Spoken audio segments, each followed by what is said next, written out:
ভাল পায়, ছবি চাই ভাল পায়, ছবিখন বুজি পোৱা নাই কিবা এটা কিনো চিত্ৰ কৰি কি লিখিছে এইটো বুজি নাপায়, কিন্তু চাই। এই যে গান ভাল পোৱা মানুহ, ছবি চাই ভাল পোৱা মানুহ আৰু কবিতা পঢ়ি ভাল পোৱা মানুহ, এই মানুহ যেতিয়ালৈকে এখন সমাজত থাকিব তেতিয়ালৈ সৃষ্টি হ'ব। চিত্ৰ কৰে, ছবি আঁকিব, কবিয়ে কবিতা লিখিব আৰু গান গোৱা মানুহে গান গাব। তাৰ এটা বাণিজ্যিক দিশ থাকে বা অন্যান্য দিশো থাকে, সেই কথাটো মই কোৱা নাই। যে লালন পালন কোনে কৰে?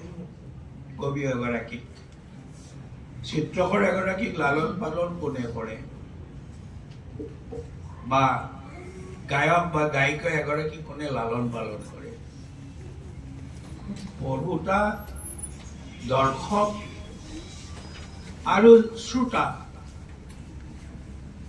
মই এবাৰ কলিকতাত, মই খুব ভালকে মনত পেলাওঁ এই কথাটো, কলিকতাত আছাম হাউচত গ'লে, কলিকতাত আছাম হাউচতে থাকোঁ। আছাম হাউচত ৰাতিপুৱা ব্ৰেকফাষ্ট দিয়াত দেৰি হয়, গতিকে সন্মুখৰ এই পাঞ্জাবী ধাবাখনত মই চাহ একাপ খাওঁ। এইবাৰ মোৰ পৰিবাৰো আছিলে, আমি বিদেশলৈ যাম এইবাৰ।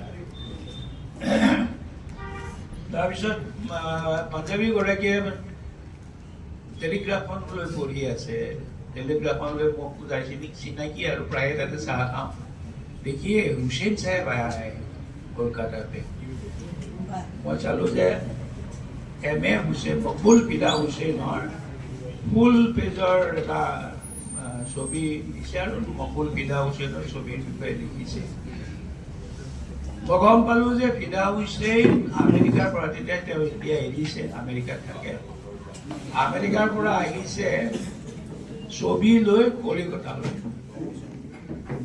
মোৰ প্ৰশ্ন হ'ল যে ফিদা হুছেইনৰ এবাৰ 100খন ছবি 100 কোটি টকাত বিক্ৰী হৈছে, প্ৰতিখন ছবি 1 কোটিকৈ টকা। তেওঁ কিমান ধনী ছবি অঁকা মানুহ। মই জানো যে সেই দৰ কলিকতাত তেওঁৰ পাৰ্কত হৈছে, কলিকতাত নাপায়। ইতিমধ্যে ফিদা হুছেইন আহিলে, তেওঁ চেণ্ডেল টেণ্ডেল নিপিন্ধে, শাৰী ভৰিৰে আহিলে, আহি চাহ খাবলৈ ল'লে।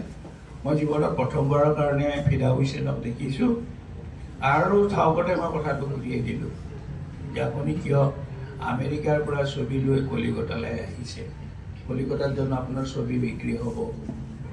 ইয়াত এবাৰ সাংঘাতিক কথা কৈ দিলে। তেতিয়া ক'লে যে মই এইটো কথা জানো যে মোক আমেৰিকাত যেনেকৈ ছবি বিক্ৰী হয়, এটা প্ৰদৰ্শনীত গোটেইখিনি ছবিয়ে বিক্ৰী হৈ যায়, এখন ছবি নাথাকে, কাৰণ দে আৰ ৰিচ। তাহাঁতে মকবুল ফিদা হুছেইনৰ ছবি ড্ৰয়িং ৰুমত থ'বলৈ বা লিভিং ৰুমত থ'বলৈ তাহাঁতে এইটো ভাল পায়। তো মই কলিকতালৈ এইকাৰণে অহা নাই যে মোৰ ছবি কলিকতাত বিক্ৰী হ'ব। আমেৰিকাৰ মানুহে ছবি কিনে, কিন্তু আমেৰিকাৰ মানুহে ছবি বুজি নাপায়। কলিকতাৰ মানুহে ছবি নিকিনে, কিন্তু ঘণ্টাৰ পিছত ঘণ্টা এখন ছবিৰ সন্মুখত থিয় হৈ চাই থাকে।